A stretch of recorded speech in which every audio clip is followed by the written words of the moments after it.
99,16 FM Sahabat Ras masih di Pesona Sore dalam edisi Talkshow Sore karena kita bakalan berdiskusi dan menggali mencari lebih tahu gitu ya seperti apa sebenarnya jurusan yang satu ini. Saya dulu waktu kuliah ternyata tidak sadar bahwa jurusan yang saya minati itu sebenarnya komunikasi.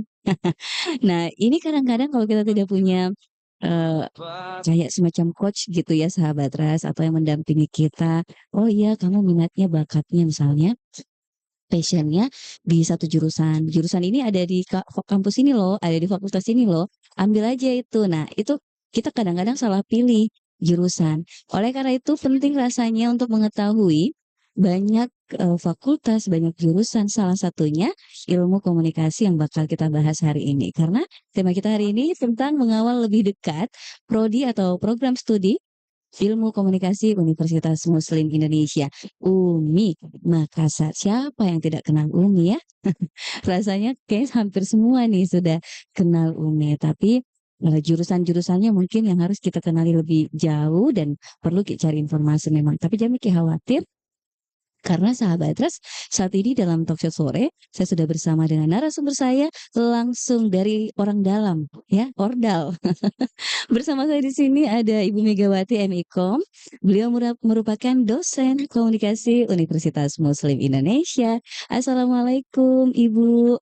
Iya, Waalaikumsalam warahmatullahi wabarakatuh. Mungkin kalau saya panggil Ibu, kayak ketuaan ya, padahal muda sekali orangnya. Saya lebih tua kayaknya, Bu Mega ya. Bisa, kalau di kampus sih memang kita supaya mengakrabkan dengan Mhm. mahasiswa-mahasiswa, kita cenderung dipanggil Kakak karena supaya mereka tidak segan kepada sekakaknya sendiri, seperti itu. Oh, begitu begitu, ndak segan sama dosennya Iya, karena dianggap Kakak. iya. Jadi bisa curhat dong? Oke. Banyak sih Nah, mahasiswa-mahasiswa juga yang curhat, oh. jadinya seperti itu ya. Iya, berarti, komunikasinya, Kak Mega ini bagus ke mahasiswa sampai bisa curhat, tidak sembarang orang bisa ditempati curhat. Kayaknya kalau dosen-dosen di UMI seperti itu, karena kita yang Mhm. dosen-dosen muda ini, Iya. cenderung dekat dengan mahasiswa, jadi mereka akan, tidak segan untuk memberikan informasi, curhat apa sih problematika mereka di dalam kampus ataupun apa kendala mereka, jadi mereka tidak segan seperti itu. Hmm, semakin menarik untuk kita bahas program studi ini karena ternyata bukan hanya soal transfer ilmu, tapi ada interaksi yang positif yang dibangun, oleh budaya kampus, salah satunya bagaimana keakraban antara dosen dengan mahasiswanya. Iya, betul Baik, sekali. kalau begitu, Kak Mega, boleh dong dijelaskan, ya sebenarnya kita tahu Mini UMI, kalau saya pulang kantor, pulang studio, saya pasti lewat depan UMI ya, itu setiap hari, dan cari libur, dan itu, istilahnya gini, banyak orang yang mengenal UMI, dari segi profilnya yang memang kampus besar, kampus swasta yang salah satu yang terbesar di Indonesia Timur ya, Iya, dan kampus tertua ini. kampus tertua, untuk swasta gitu Iya, ya. Sehingga, tidak menjadi asing lagi, tidak begitu, kurang pengetahuan dikit tentang UMI. Tapi ndak masalah Kak Mega bisa dijelaskan lebih dalam, sebenarnya pencapaian kampus ini, Universitas Muslim Indonesia, atau seperti apa profil Universitas Muslim Indonesia yang mungkin menjadi semakin tertarik para calon mahasiswa untuk bergabung menjadi mahasiswa di dalamnya? oke. Universitas Muslim Indonesia mungkin, seperti kita tahu bahwa Muslim Indonesia ini adalah salah satu universitas tertua di Indonesia Timur, apalagi kalau untuk, kampus swasta ini adalah yang paling tertua lah, ini adalah kita. Nah, kalau misalnya dari namanya saja Universitas Muslim Indonesia.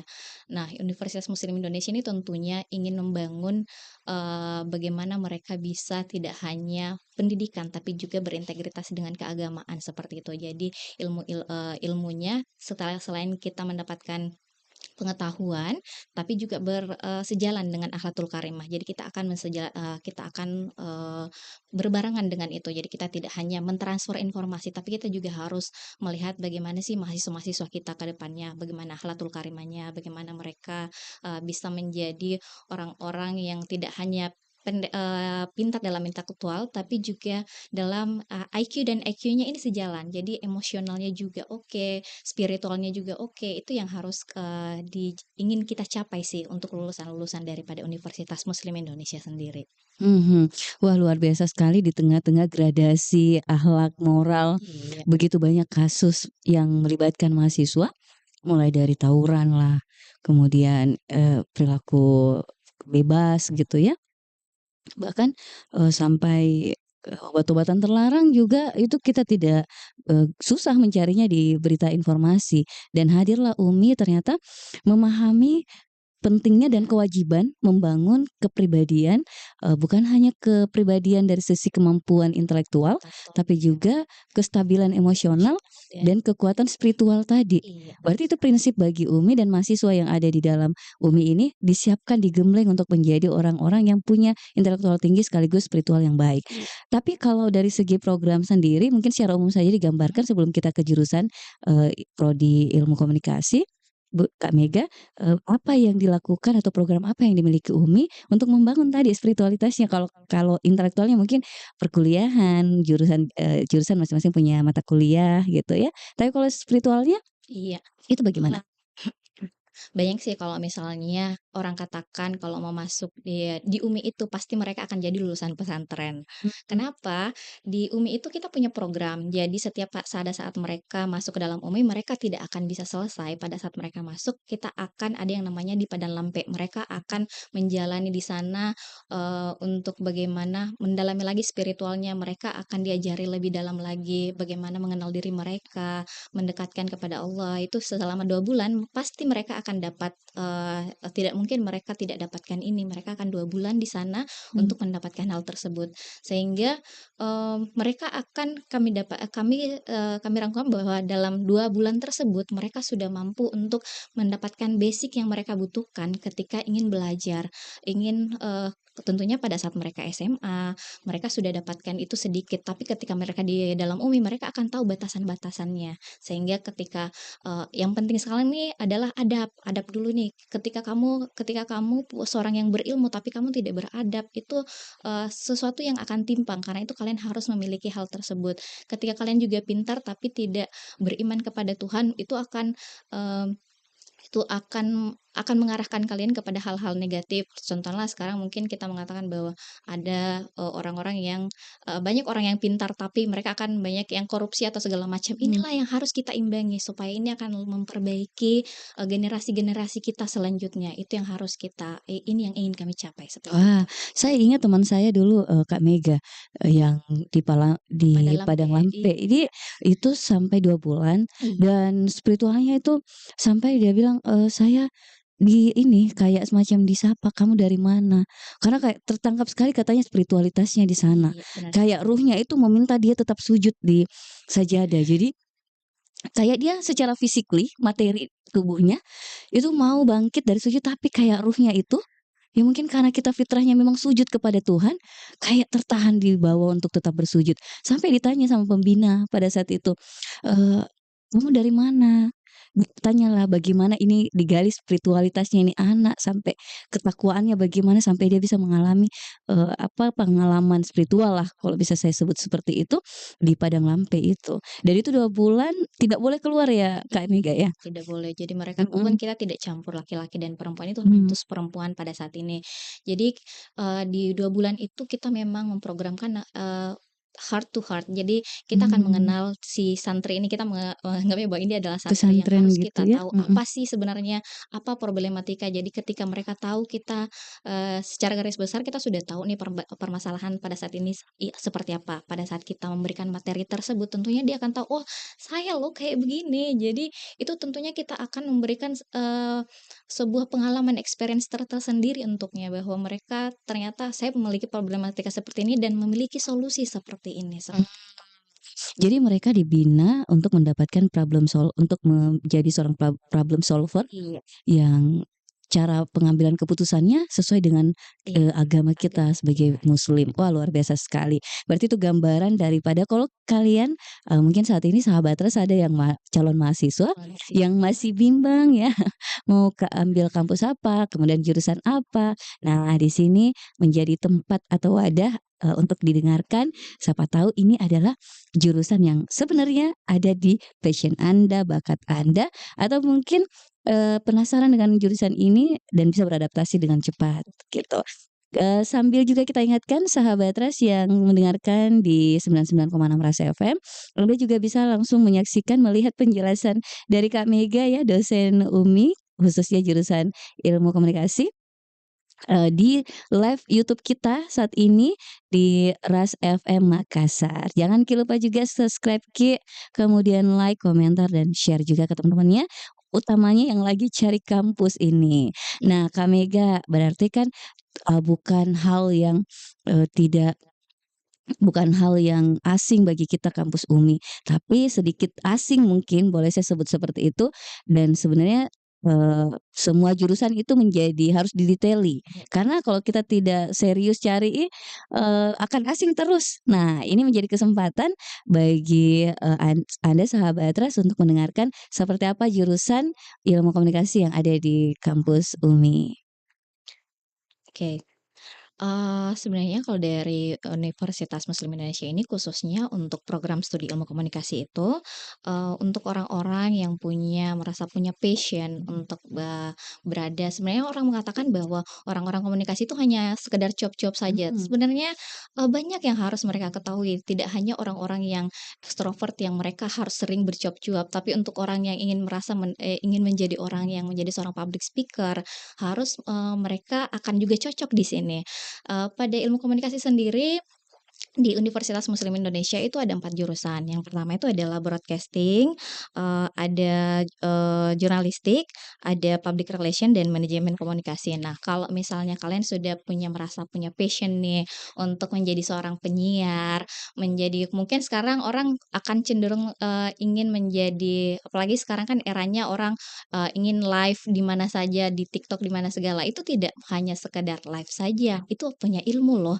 Kalau mhm, hanya yang sekedar live itu kan kali kita harus memiliki skill juga dan, banyak yang bilang, "Ah, asal live ji orang." Ih, enggak gitu, karena memang untuk hal itu untuk mendapatkan hal yang, bagus, mendapatkan, teknik pengambilan gambar yang bagus, teknik, bagaimana voice over yang bagus, bagaimana penyiaran yang bagus, itu semua sudah ada tekniknya dan kalau kalian hanya mendapatkan itu, tidak hanya mendapatkan otodidak akan berbeda rasanya ketika kalian mendalami itu, ketika kalian untuk, berkuliah, untuk, ngambil langsung untuk jurusan-jurusan tersebut.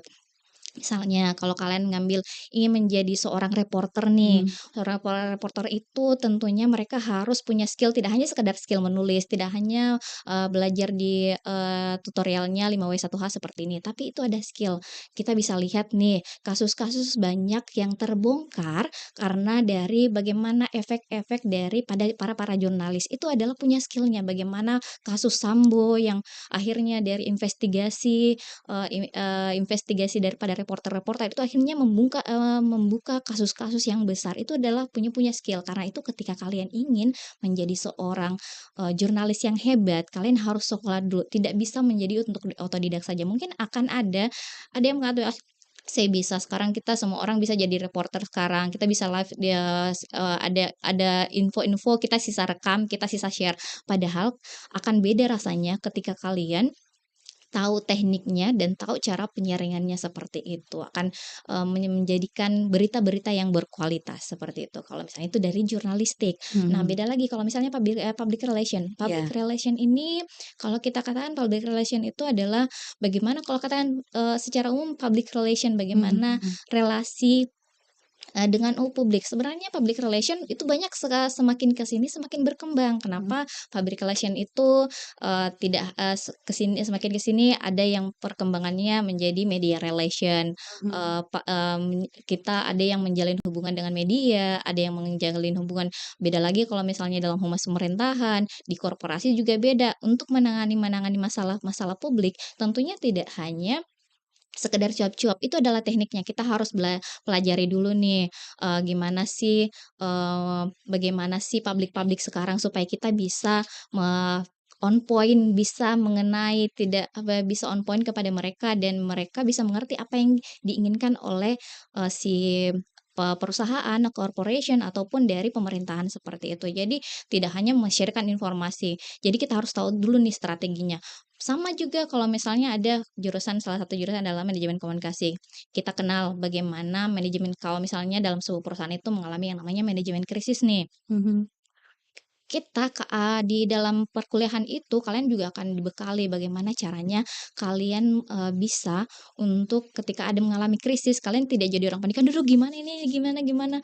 Nah kalau misalnya kalian harus mengambil step-step yang seperti ini, kalau misalnya kita adalah ilmu komunikasi itu kita akan mengambil semua ilmu-ilmu seperti kalau misalnya kita combine dengan manajemen, bagaimana mereka adalah planning, organizing, POAC, kita mengambil adalah planning, organizing, actuating, controlling, bagaimana mereka, tahu apa yang langkah-langkah yang mereka lakukan ketika menghadapi sebuah krisis, maupun itu krisis informasi, krisis di dalam sebuah, informasi dari internal maupun eksternal daripada sebuah perusahaan atau, organisasi seperti itu. Jadi ada 4 jurusan ya Kak Mega Iya ya? Jurnalistik, Public Relation, Manajemen Komunikasi, dan iya, satu ada lagi broadcasting. Nah, broadcasting broadcasting. ini Berarti kalau ya, misalnya sekarang nih saya sedang berhadapan dengan Kakak nih, ya, orang yang ingin menjadi seorang penyiar, ingin mhm, menjadi seorang presenter, mau mhm, jadi kameramen, punya bakat di bagian, kameramen ataupun segala macam yang berhubungan dengan broadcaster nih, mereka sangat cocok nih untuk di sini. Kenapa? Karena, beda sih kalau misalnya kalian hanya lihat orang live-live dengan mhm, bagaimana orang itu ketika mereka memiliki public speaking yang baik, tentunya akan berbeda dengan orang-orang yang hanya haha, hihihi di depan kamera dengan orang yang sudah memiliki public speaking yang baik. Sepertinya Kakak nih, mmm, tentunya kita sudah lihat, "Wah, public speaking-nya bagus nih." Wah, seperti itu.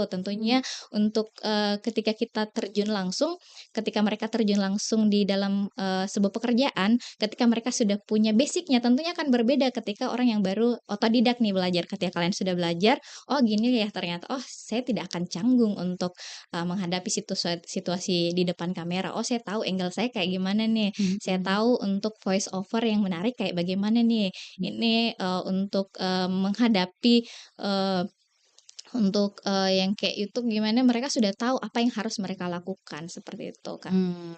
Luar biasa sekali. Jadi kalau di era sosial media seperti sekarang ini, Mhm. sepertinya memang juaranya jurusan itu Iya, yang di nyambung komunikasi, ya benar adalah sekali. prodi komunikasi, Iya karena utamanya tadi, boleh dibilanglah yang lebih spesifik jurnalistik dan juga broadcasting. iya Nah, sekali. saya mau, gali, satu-satu deh, Kakak Boleh boleh Mega. boleh. Yang pertama, jurnalistik. Bolehkah diberikan gambaran kalau di jurnalistik sendiri, skill yang akan kita dibinakan untuk kita gitu, selain kepandaian menulis, apa-apa saja? Dan mungkin ada mata kuliah khusus Iya. yang ada di, jurusan ini? Oh iya, kalau ya jurusan jurnalistik itu tentunya kita akan membekali semua, mahasiswa dengan skill yang dibutuhkan dari seorang jurnalistik. Tidak hanya dari teknik penulisan berita, tentunya pasti itu sudah Mhm, ada nih teknik penulisan berita dari, cara dari piramida terbalik, sudah mengetahui 5W1H segala macam seperti itu, tapi mereka juga harus tahu bagaimana caranya, seperti investigasi.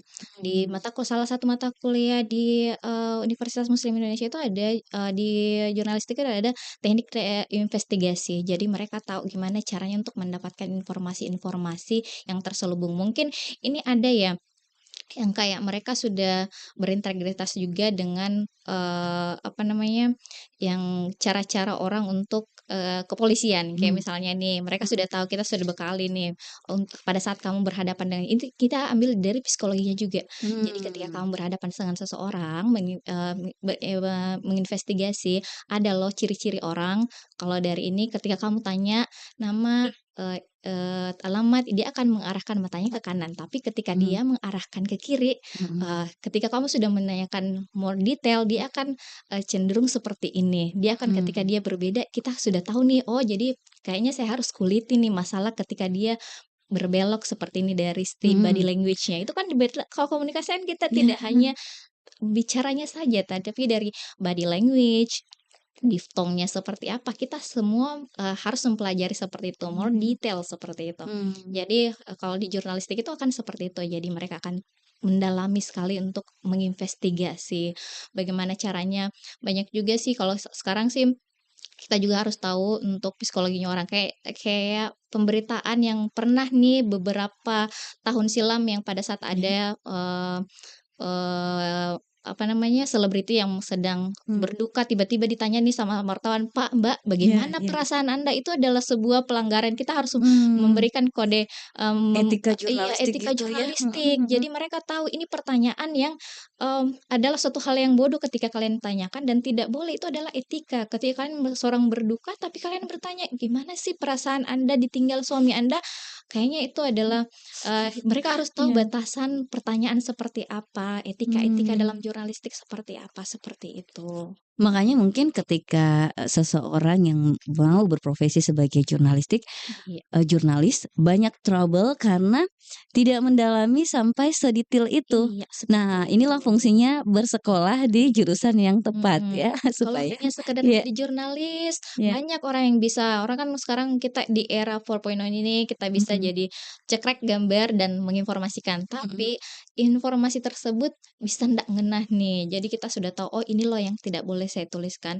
Bisa mengolah informasi dari yang tadinya kita katakan orang yang matanya rusak buta sebelah dikatakan kita memperbaharui kalimatnya dengan katakan itu bagus sebelah. Jadi kan beda pemaknaannya seperti itu. Kita harus memilih Mmm. diksi-diksi yang terbaik untuk kita berikan ke publish seperti itu. Mmm, mhm.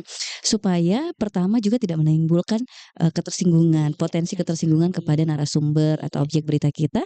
Yang kedua mungkin karena ini ya, menjaga, ungkapan-ungkapan yang menimbulkan ketakutan. iya. Seperti itu ya Kak Mega ya, Ingat kan salah kasusnya satunya. Mama Mhm. Dede yang dulu pernah gara-gara dia hanya bilang, "Ih, jangan lihat handphone nanti kena kayak anak autis." Itu kan adalah, salah Mmm. satu bagaimana kalian berkomunikasi. Nah, seperti itu. Mmm, ya.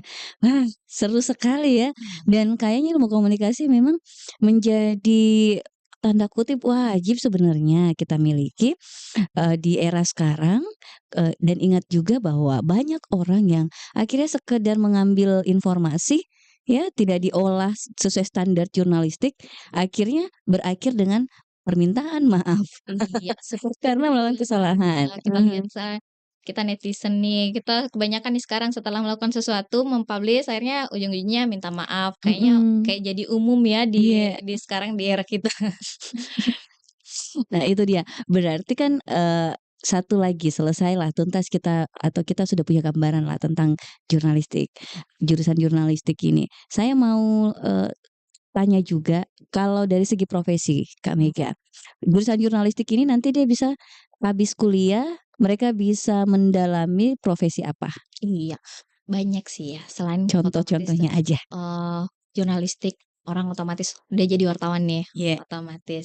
Kalau misalnya dia tidak bisa, dalam lingkup kalau katakan, "Oh saya mau jadi kerja di lingkup pemerintahan, saya mau di corporation." Hei, kalau dalam corporate juga itu mhm mereka butuh yang namanya mhm. mereka mau rilis berita untuk media relation, mereka juga butuh yang seperti Ada itu. humasnya kan, salah satu Iya, timnya salah adalah satu timnya dan jurnalis. di dalam humas juga itu kita dibekali dengan penulisan berita. Jadi jurnalistik itu memang juga, bisa menjadi seorang PR karena kenapa mereka bisa, sharing information. Jadi bisa menjadi penyambung komunikasi dengan si korporasi ini, dengan pada masyarakat, dengan apa, dengan cara mereka menulis. Nah, Mmm, seperti itu. Nah, kalau misalnya katakan, oh, kita lihat ya di korporasi-korporasi sekarang tentunya mereka otomatis mereka punya di websitenya mereka, mereka butuh orang untuk bisa memberikan informasi siapa yang mengerjakan tersebut, tentunya orang yang punya skill di bidang itu, siapa lagi? Si jurnalistik ini. mmm. Jadi kalau kalian merasa bahwa kalian punya, jiwa-jiwa orang yang suka nulis, jiwa orang yang suka, sharing information dan kalian ini, ya sudah di jurnalistik. Dan Mhm kalau misalnya karena kalian juga sudah punya basic untuk menulis, tentunya kalian bisa sharing, di sini banyak nih anak-anak, saya lihat di komunikasi mhm ini banyak yang jadi penulis, banyak yang jadi, apa namanya, yang bikin script writer, sekarang kan kalau kayak sekarang saya lihat mereka banyak yang jadi freelance-freelance, Iya. sekarang kan jadi copywriter, script writer itu, mereka masih kuliah tapi sudah bisa untuk menghasilkan uang-uang, mereka menghasilkan cuan Iya. hanya dari, ilmu yang mereka dapatkan. Mereka, ya, "Kak, ini gimana nih, Kak? Saya mau bikin iklan ini, kira-kira apa nih idenya?" Mereka kemukakan ini, "Oh, iya bagus," kayak gitu. Akhirnya mereka bikin skripnya, mereka jual nih kepada ke orang-orang yang membutuhkan korporasi-korporasi. Jadi, kalau sekarang saya lihat orang di anak-anak komunikasi tuh sibuk, mereka sibuk ngerjain ini, ngerjain itu, seperti itu. Banyak project gitu ya. Iya, banyak Kar proyek. karena juga sekarang, ada istilah copyright gitu ya, Iya, kemurnian dari tulisan kita iya, itu sangat dijaga. Sedikit ada plagiat, iya, kebaca, sudah tidak kebaca. lolos dia punya tulisan. Baik, kalau begitu kita lanjut ke jurusan berikutnya tentang public relation. Kak Mega, kalau public relation sendiri mungkin bisa digambarkan seperti apa suasana perkuliahannya. Jadi saya kalau public relation itu kayak harus berpenampilan menarik. Nah, itu mungkin bisa dikasih tahu seperti itu, memang seperti itu Kak, atau sebenarnya yang ditumakan adalah skill yang mereka miliki, lalu skill apa yang didapatkan, khususnya mata kuliahnya juga untuk mendapatkan skill itu apa saja? Oke. Kalau misalnya kita bicara tentang public relation, tentunya namanya public relation ya adalah menjalin hubungan dengan publik, tidak Mhm. hanya publik internal tapi juga eksternal. Nah, kalau di urusan public relation ini, tentunya mereka harus memiliki public speaking yang baik nih, karena mereka ketika ada permasalahan, misalnya ada permasalahan di luar korporasi ataupun organisasi, mereka dapatkan isu, mereka akan orang yang cenderung mau lebih cari informasi, "Oh, ada isu begini nih di luar, oh gimana caranya?" Jadi kita akan mengolah informasi tersebut ke atasan nih, "Ini ada isu seperti ini di luar dan gimana caranya?" Kita akan memberikan, orang komunikasi itu akan one step ahead. Mereka akan cenderung berpikir 3 kali, langkah 3 di depan, "Oh, jadi kayaknya kayak gini lebih cepat deh, Pak." Karena kalau kita misalnya kayak ada konferensi pers, tidak mungkin kita tanya alasan, "Pak, gimana ini?" Jadi kita harus tahu kepala dari, eee atasannya kita seperti ini dan lingkungannya kita seperti ini. Jadi kita harus tahu memang adalah orang yang, mengetahui pengetahuan yang lebih. Nah, kalau misalnya dan PR itu adalah, eee, kita harus selalu menjalin hubungan yang baik di antara, banyak orang sih. Jadi kita harus, kalau orang-orang di Makassar sini bilang orang somber ya, karena kita harus cerewet, kita harus selalu, "Oh iya, apa kabar?" Pas kan. Tapi, kalau dari itu kan dari skill-nya, mereka harus punya public speaking yang bagus, mereka Mhm. harus punya skill untuk, apa namanya, menjalin komunikasi yang baik dengan orang lain, itu adalah satu skill yang harus mereka miliki karena mereka akan berhubungan dengan orang.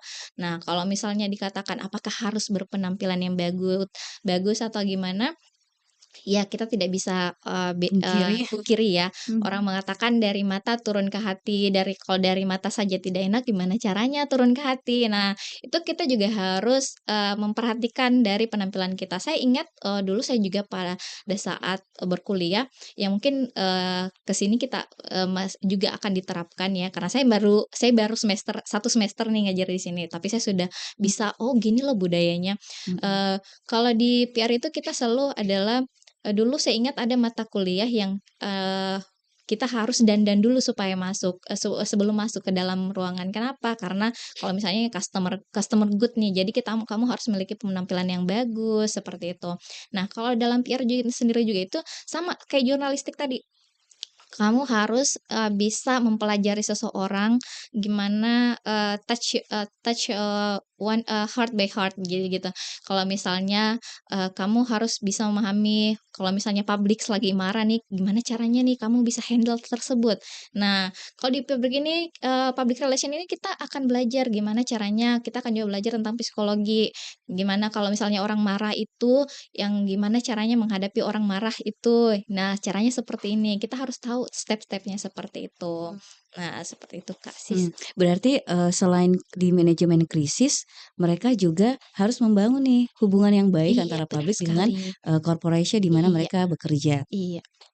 Jadi ketika kayak misalnya satu perusahaan air minum, Mhm kemudian banyak, isu terkait dengan, mhm. mereka misalnya Iya atau ada saingan iya, benar barangkali sekali. begitu ya, Iya akhirnya mereka yang akan memikirkan seperti apa komunikasi ke publiknya supaya, iya kepercayaan publik itu iya, kembali lagi ke perusahaan airnya misalnya gitu iya, ya. seperti itu. Kan kita Berarti bisa lihat harus cerdas juga ya ketika iya. kita menjadi PR itu. Kita lihat kan kalau mungkin Iya, kita perhatikan orang-orang yang sering memperhatikan iklan-iklan ini nih, iklan yang si air minum tadi nih, mhm, gimana caranya dia bisa mem-packaging supaya orang kembali, di tengah isu-isu boykot tadi, gimana caranya mereka bisa dipercayakan kembali. Jadi dia mengambil lagi, oh jadi kalau ini kerjanya nih anak PR, dia pikirkan, oh mmm, jadi kita harus ngambil sesuatu yang, bisa, bikin mereka apa itu, bikin mereka percaya lagi, apa itu? Kita ambil. Kita berasal dari Indonesia.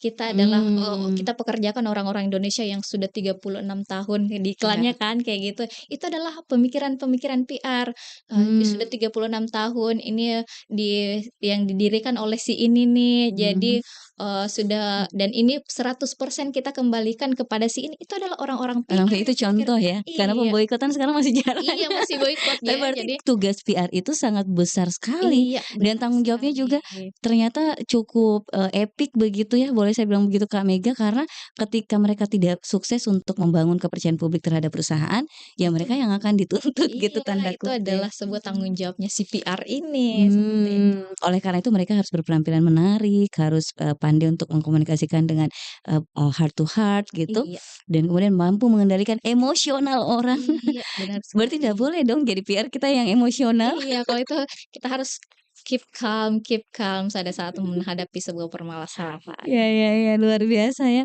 Ya kalau saya sih prinsipnya berpenampilan menarik, kalau muslim yang penting syar'i, Oh, ya kalau iya. saya. Apalagi kan UMI pasti Iya memperhatikan benar-benar akhlaknya, moral dan seterusnya. Karena kan kita juga konotasinya kadang-kadang berpenampilan menarik itu tanda kutip iya ada yang kayak menggoda, oh itu bukan, tugasnya PR.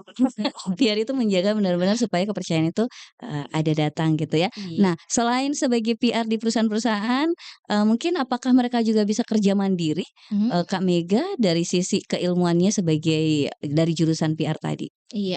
Sebenarnya saya akan sharing nih gimana sih kalau misalnya ilmu komunikasi itu bisa kita, survive di jurusan lain. Mhm, Kenapa saya pun jurusan PR, tapi iya saya bisa mengambil pekerjaan dulu sebelumnya saya di, korporasi juga, iya, selain saya pernah menjadi seorang PR juga, dulu saya selalu di sebuah kita bisa lihat ya sekarang nih, job seeker ini juga harus pertimbangkan untuk orang-orang yang mau cari jurusan nih.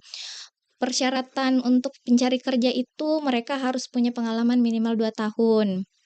Apalagi kalau kita baru fresh graduated, gimana mhm, caranya punya pengalaman 2 tahun, kita baru fresh graduated. mhm, Nah, mereka harus, jurusan yang linear, sedangkan, jurusan yang linear punya pengalaman, seperti itu. Nah, saya akan berbagi pengalaman bagaimana saya bisa bekerja yang bukan basic saya, tidak punya, di sini kan saya, dulu ambil ke hospitality. Orang-orang di hospitality itu begitu, jadi mereka tingginya harus, 165, perempuan itu harus 165, saya 150 nggak nyampe, gitu. Sedangkan tapi dengan skill apa yang akhirnya membuat, para stakeholder itu, orang-orang di korporasi itu melirik saya, mhm. karena saya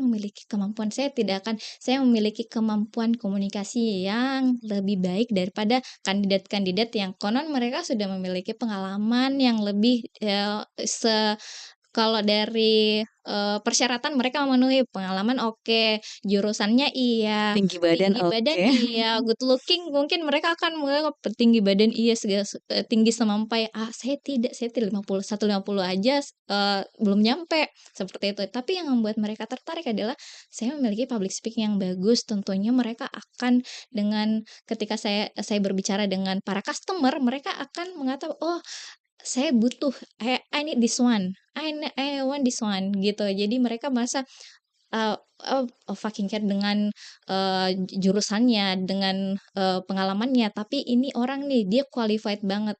Jadi ketika kamu belajar komunikasi, apa yang, akan membedakan kamu dengan jurusan-jurusan yang lain?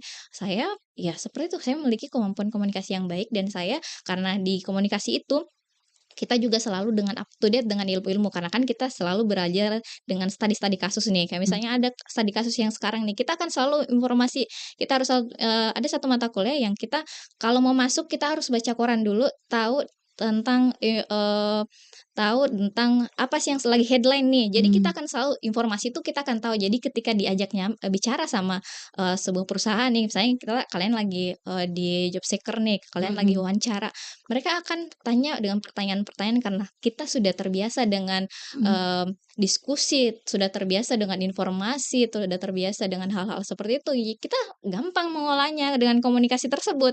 Jadi, kalian akan mudah untuk mendapatkan pekerjaan dengan begini. Saya berapa tahun, saya 7 tahun berkiprah di bukan jurusan komunikasi, saya hanya berkiprah 2 tahun untuk, PR, tapi sebelum-sebelumnya saya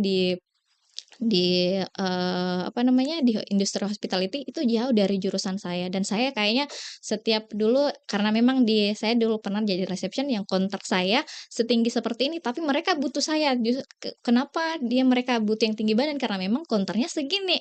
Nah, Mhm. tapi saya karena mereka butuh saya, mereka berikan solusi, "Kamu harus pakai high heels yang segini ya, supaya kamu bisa nyampe di situ." Mmm. Rupanya seperti itu, kami Disiasati saja. iya, mereka Iya justru iya iya. memberikan solusi supaya kenapa? Karena Mhm. mereka butuh skill yang saya punya. Jadi kalau Mmm. itu karena dan saya merasa pada saat itu, "Oh, saya sudah tepat di jurusan ini nih," karena dengan jurusan ini bisa membuka peluang-peluang yang sebenarnya tidak terbuka untuk saya, seperti Mmm. itu. Wah, semakin penasaran nih sahabat Ras yang mau kuliah di UMI ya. Nanti Iya. ketemu Kak Mega dengan segala pengalaman yang ada luar biasa loh. Sebuah tantangan harus memenuhi syarat, tapi tidak terpenuhi sebenarnya, Iya, tapi betul kita yang sekali. diterima. Iya, Dibandingkan orang lain yang memenuhi banyak syarat tadi, iya, kita betul hanya sekali. gara-gara satu skill yang Masya Allah diberikan atau dimiliki, Luar yaitu biasa. kemampuan Iya, komunikasi. benar Nah, yang sekali. lain bisa teknisnya bisa disiasati saja, salah satunya Iya, pakai high heels.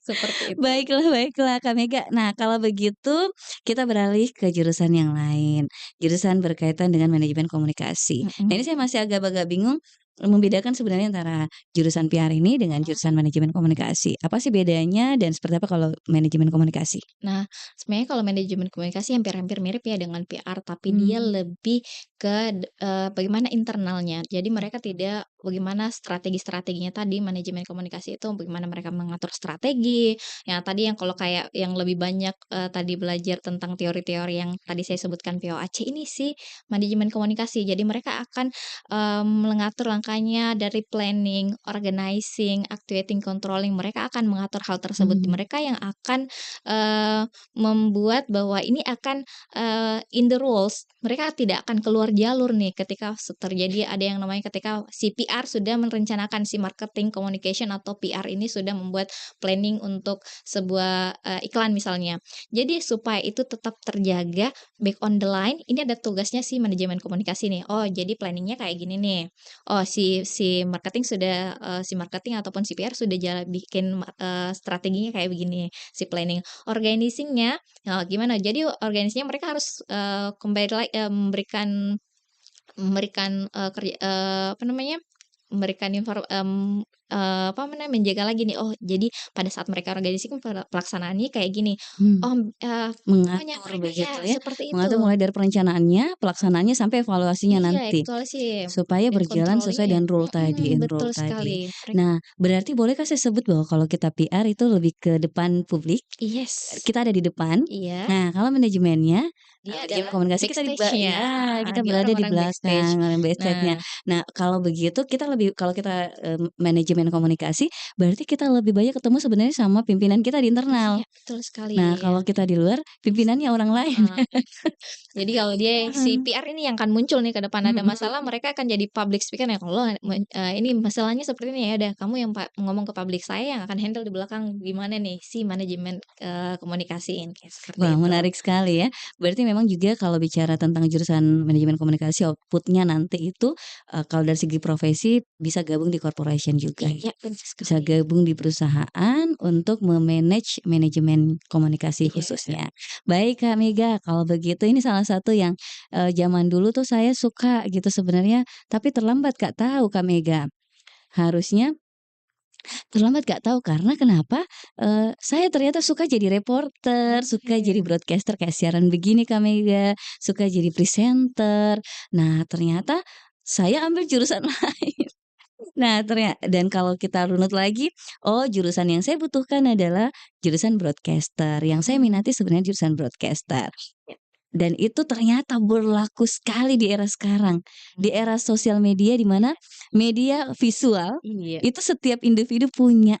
Nah, kalau begitu Kak Mega, kalau kita jadi ambil jurusan broadcaster, itu skill apa saja yang bisa kita dapatkan dan profesi yang bisa kita jalani nanti setelah kita kuliah dari UMI? Iya, kalau jadi broadcaster banyak nih, Iya. apalagi sekarang nih, mau jadi punya vlog sendiri, Mmm, channel YouTube sendiri kan kayak gitu. Ini output-nya juga nih, kalau misalnya nanti saya ingin mengajak nih orang-orang yang punya bakat-bakat seperti itu, seperti Kakak nih, iya, jangan sampai nyesel nih, ternyata harusnya saya ngambil jurusan ini, saya punya mhm, kemampuan, saya tertarik dengan ini, kenapa saya baru tahu sekarang nih, sebelum nyesal nih, mumpung iya, kita masih buka pendaftaran sampai tanggal 14 Agustus nih.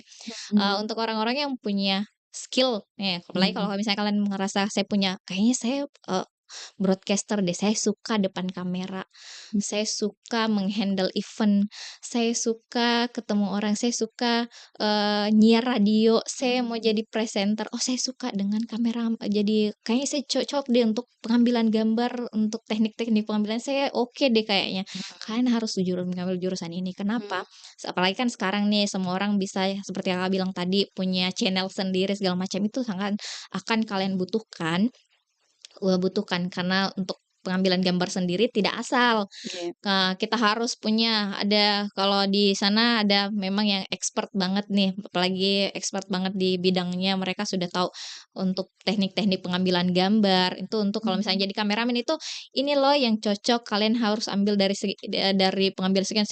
Saya mungkin kurang, bisa menjelaskan, tapi saya yakin, ini bisa mewakili ya. mhm, Mereka untuk pengambilan gambarnya seperti apa.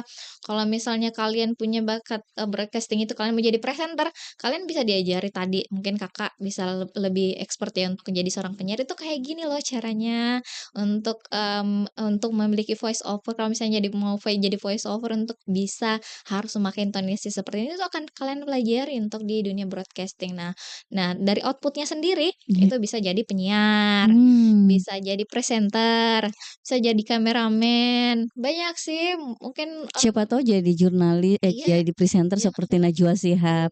The next Najwa Shihab dari UMI.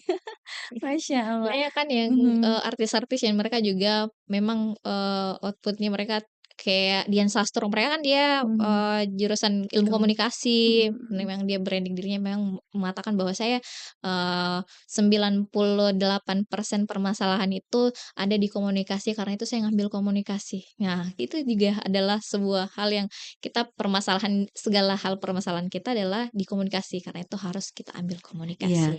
betul sekali karena banyak orang yang punya cekcok dengan orang lain karena Miskomunikasi, miskomunikasi. misinformasi, semua Misinformasi, yang mis-mis lah. hoaks-hoaks itu karena Iya adanya misinformasi iya, atau kesalahan, mmm, penyebaran informasi. iya betul Aduh, sekali. dan bisa bikin sebuah negara itu jadi resesi Iya, ekonomi, resesi keamanan hanya gara-gara hoaks. hoaks. Nah itu, sahabat Trust jadi kalau mau jadi kameramen, audioman, voice over, Voice mau over. jadi orang yang, sebuah profesi yang kayaknya kita menikmati banget gitu, kayak saya kenapa saya dengan pekerjaan utama saya tetap harus menyiar karena ini adalah passion Iya, saya, passion. Kak Mega.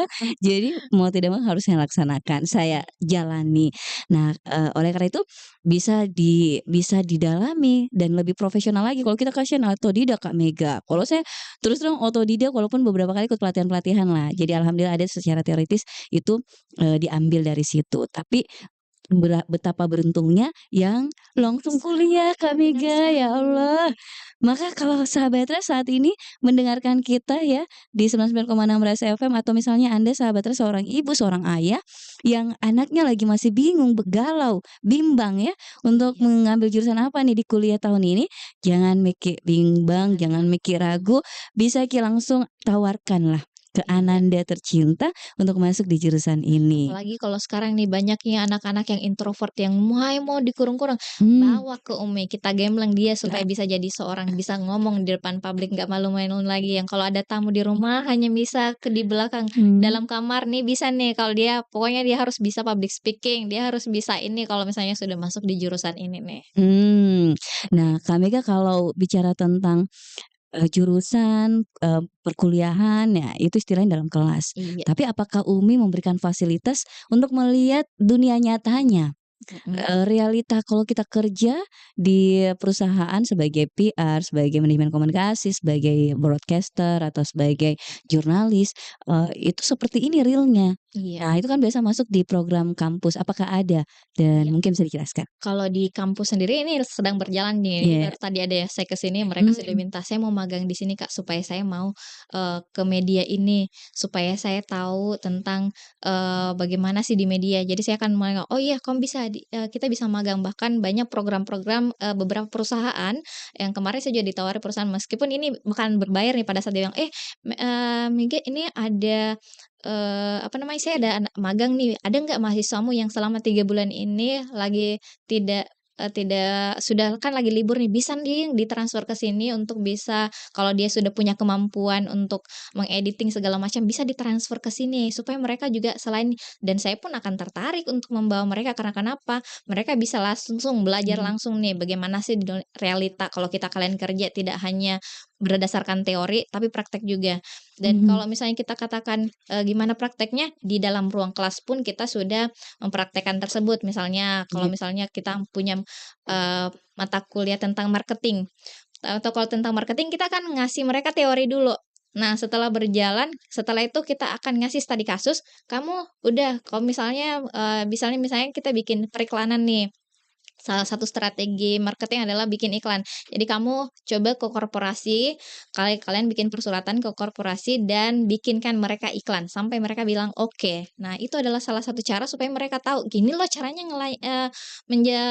bertemu dengan klien, jadi gini loh caranya agar mereka bisa, tahu caranya tidak hanya sekedar teori tapi adalah Mhm. prakteknya mereka langsung nih. Kita ajarkan, "Kamu, sekarang ada klien ini, silahkan kamu bikin surat dari kampus, ke sana kamu bikinkan mereka iklan, seperti itu. Jadi Waduh, jadi kayak langsung gitu Kak Mega iya, dia. benar sekali. Jadi tidak Mhm. hanya full of teori, kita adalah kamu harus belajar teori dan praktek langsung. Jadi kalau mungkin orang-orang lihat, apa namanya, sosial media anak Mhm. Umi, mereka apalagi Ilkom nih, mereka banyak di, sosial medianya mereka akan, Mhm. apa namanya, projek-projek pada saat mereka lagi bikin iklan, "Ini iklannya gue nih," kayak seperti itu. Super sekali ya. Iya, Jangan apalagi jangan, ragu sahabat Ras, karena saya sendiri menyaksikan Kak Mega. Jadi yang kuliah di kampus UMI jurusan komunikasi ini, itu memang mereka ada program magang, salah satu programnya itu mhm, di sini, di Ras FM. iya. Dan akhirnya tahu sekarang Kak Mega mereka menjadi karyawan di Ras FM. Oh, masya Allah, Iya, syukur. jadi maksud saya progres mereka untuk menjadi seorang penyiar Mhm, dengan pembentukan vokalnya, iya, kemudian pembuatan skrip iklannya, itu cepet menurut saya, dibandingkan saya yang memang otodidak Kak Mega, iya, eee, berbakat ya kalau ya Mbak. istilahnya minat, passion memang, Iya, mungkin dari kecil memang suka tampil-tampil, jadi tapi ada proses kita punya, karena kita harus belajar mulai dari, teorinya itu kita harus sambil jalan. iya, Sambil benar jalan, sambil sekali. praktek. Nah, Mhm, dibandingkan teman-teman yang udah kuliah, kayak mhm, teman-teman yang kuliah, di UMI lalu magang di sini dan akhirnya benar-benar jadi karyawan di sini, itu sudah dapat teorinya di kampus, praktek dan latihannya udah di kampus, sampai di sini tinggal mereka diberdayakan saja, iya. dipoles dikit jadi deh. Iya, benar Waduh, luar sekali. biasa. Apalagi kalau di Mhm. UMI ini kan, lumayan kalau saya bandingkan saya yang dulu kuliah dengan yang sekarang itu, saya yang berkuliah S1 10 tahun lalu dengan sekarang itu sama harganya, padahal menurut saya berarti ini sekarang murah dong, apalagi sudah 10 tahun, tapi mereka baru dapatkan harga seperti ini dan bisa diangsur pula, mereka bisa kalau misalnya ada orang tua yang merasa saya kayaknya belum mampu untuk, Mmm, bayar itu sekarang, boleh nggak? Bisa nih, ini adalah salah satu keunggulannya di Umi ini adalah mereka bisa, membayar kalau misalnya bulan ini 500.000, bulan depan 500.000, bolehlah seperti itu karena memang kita tidak ingin membebankan juga.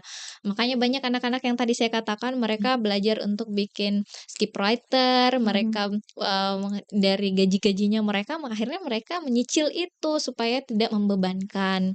Nah, itu adalah mhm, salah satu keunggulannya yang ini adalah dengan biaya yang terjangkau dan mereka bisa mengangsurnya, mhm. seperti itu. Ringan bagi orang tua, Iya penting bagi anak, dan insya Allah mudah-mudahan masa depan iya, cemerlang. mhm Kak Mega, ya ini karena sudah bicara tentang, jurusan ini sudah. Nah sekarang kita bicara tentang penganggaran, sudah disinggung mhm, tadi penganggaran ini, iya, bukan penganggaran pembayaran ya. pembayarannya. Nah, ini bisa diceritakan dong skema pembayarannya kan beda-beda kan biasa kalau untuk, Mhm, uang semester iya. dari setiap jurusan, mungkin bisa digambarkan secara umum uang masuknya kalau kita mau di prodi, komunikasi secara umum nggak apa-apa Kak Mega misalnya atau SPP-nya tadi mekanisme pembayarannya bisa dicicil dan sebagainya secara umum aja Kak Mega. Biar tergambar nih ibu-ibu, bapak-bapak ya, sahabat Trust yang mau mempersiapkan anaknya kuliah di UMI, karena ini sampai tanggal 14 Kak Mega Iya, ya? benar sekali sampai tanggal Tanggal empat 14. belas Juni, Iya, Juli ya? 14 Agustus. Oh Agustus, maaf. Iya Wah, lebih panjang lagi. iya Berarti masih ada nih waktu untuk mengumpulkan iya, pundi-pundi benar keuangan sekali. keluarga untuk anak-anak daftar di kampus UMI. Benar Boleh dong sekali. diceritakan skema pembayarannya dan mungkin nilai pembayaran semesternya? Oh iya, kalau pembayaran semesternya itu ini, sekitar 2,4 kalau untuk, SPP-nya nih. Nah, kalau misalnya pembayarannya itu, kalau ada nih biaya masuk dulu itu ada. Nah, kalau misalnya setelah itu skema pembayarannya kalau mereka sudah masuk, mereka itu tadi saya katakan bahwa mereka bisa langsung angsur atau seperti itu selama, semester tersebut, seperti itu, Kak, sih. Mhm. Kalau uang kayak istilahnya uang ini ya, uang pangkal ada nggak Uang Kak pangkal Mega? itu, ada sih Iya untuk, uang pembangunan seperti itu, Kak. iya. Itu hanya dibayar satu kali saja pada Mhm saat mhm. pada saat, awal masuk kuliah. Setelah itu akan, normal kalau misalnya mereka sudah di, semester-semester selanjutnya. Apalagi kan kita kalau misalnya ini dia sudah sistem belanja per Mmm, SKS seperti iya. itu, jadi akan semakin ringan. Kalau misalnya, biasa kan kalau kayak misalnya kampus-kampus yang mereka meskipun mereka sudah misalnya nih ada mahasiswa yang mereka kesulitan pada saat sudah semester, mungkin mereka kerja pada saat semester 8 ternyata pada saat semester 9 mereka harus membayar full. Ini tidak, kita sesuaikan dengan berapa sih kamu belanja SKS yang kamu butuhkan sekarang berapa. Jadi kita hanya kenakan biaya pendaftaran dan biaya SKS-nya tadi, seperti itu. Ya dan Mmm. sudah disesuaikan bisa diangsur pula, itulah. Wah, itu dia yang cicil-cicil itu Mhm. kadang memang meringankan sih. Iya Kalau misalnya untuk langsung bayar uang besar itu kadang-kadang harus, iya, mengumpulkan dulu gitu, tapi kalau mhm, dicicil kan biasa gajinya Bapak langsung iya. kasih masuk untuk dicicil. Baik Kak Mega, ini waktu sudah menunjukkan ya, kurang lebih, 40 menit. Nah, oh hampir 1 jam Kak Mega kita ngobrol Masya Mhm. Allah. Nah, boleh dong Baik, dikasih, closing statement Kak Mega terkait dengan prodi Ilmu Komunikasi Kampus Universitas Muslim Indonesia? oke, baik.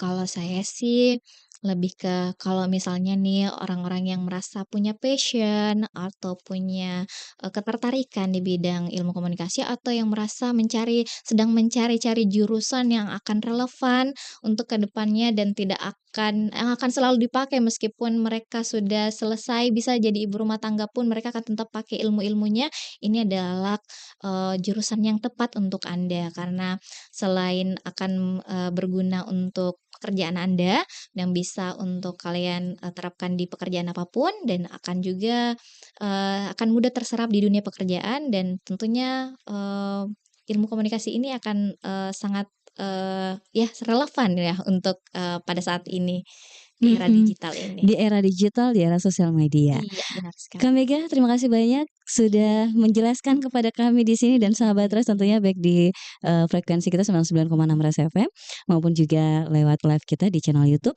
Ras FM Makassar. Iya, Mudah-mudahan kita ketemu lagi dalam momen yang lebih istimewa iya lagi. tentu ditunggu Siapa lagi. tahu ada, istilahnya undangan untuk siaran langsung, mencontohkan siaran langsung Iya ya. bisa nih Iya. study case ke sini ya. Iya, bener. Biasa loh Kak Mega kunjungan ke sini, teman-teman mereka melihat langsung bagaimana kita bersiaran. Benar Oke sekali. deh Kak Mega, jazakumullah khair dan terima kasih banyak. Iya, Sahabat Ras makasih ya juga Kak. iya, sama-sama Kak Mega. Sahabat Ras juga terima kasih banyak sudah mendengarkan talkshow sore kita, bersama dengan dosen, dari Universitas Muslim Indonesia prodi Ilmu Komunikasi. Dan akhir kata saya Sukmawati Soekardi juga mohon pamit ya, kalau ada salah kata, salah sikap mohon dimaafkan. Assalamualaikum warahmatullahi wabarakatuh. Waalaikumsalam.